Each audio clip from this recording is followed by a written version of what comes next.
Alors, le projet du Vallon-Régny, c'est un projet urbain et paysager.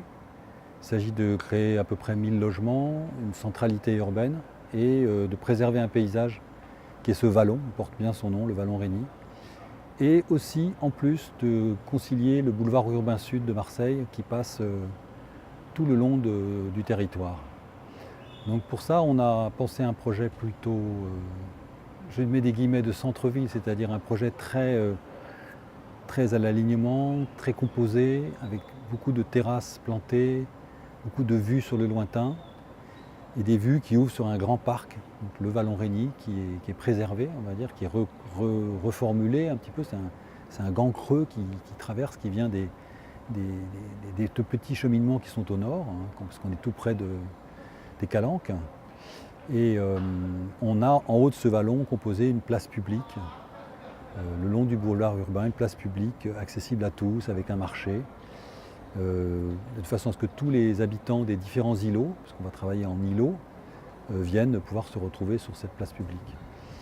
Donc dans une quinzaine d'années peut-être, ou une dizaine d'années, on peut imaginer un quartier avec une forte silhouette, puisque dans le cahier des charges, on va donner aux architectes la demande de créer des toits méditerranéens qui sont des grandes ombrières, mais les terrasses dessous, des duplex. Donc il faut créer une découpe dans le ciel assez forte, d'avoir des appartements qui sont traversants, pratiquement à 100%. Travailler contre le réchauffement climatique qui est quand même là, donc les appartements auront de l'inertie, pourront se ventiler la nuit et auront accès sur certaines hauteurs à des terrasses plantées, comme là où on est aujourd'hui, une terrasse plantée, c'est-à-dire pas un îlot de fraîcheur, mais quand même on est au milieu des plantes. Ce sont soit des jardins privés, soit des jardins carrément de copropriété, gérés par le syndic, qui sont des jardins en hauteur et pour tout le monde. Donc ça, c'est un petit peu l'habitabilité des logements, avec des adressages sur la rue, éviter l'effet résidentiel, on passe par derrière pour rentrer chez soi, on est vraiment sur la rue. Et puis, donc on imagine en 2020 les traverses qui viennent du nord, comme je disais tout à l'heure, qui se prolongent dans ce parc. La traverse du Vallon-Régny qui devient en fait une sente dans le parc qui sera plantée, qui sera habitée par des logements et qui descend petit à petit jusqu'au l'ancien chemin de Cassis et qui ensuite peut permettre d'aller jusqu'au centre-ville.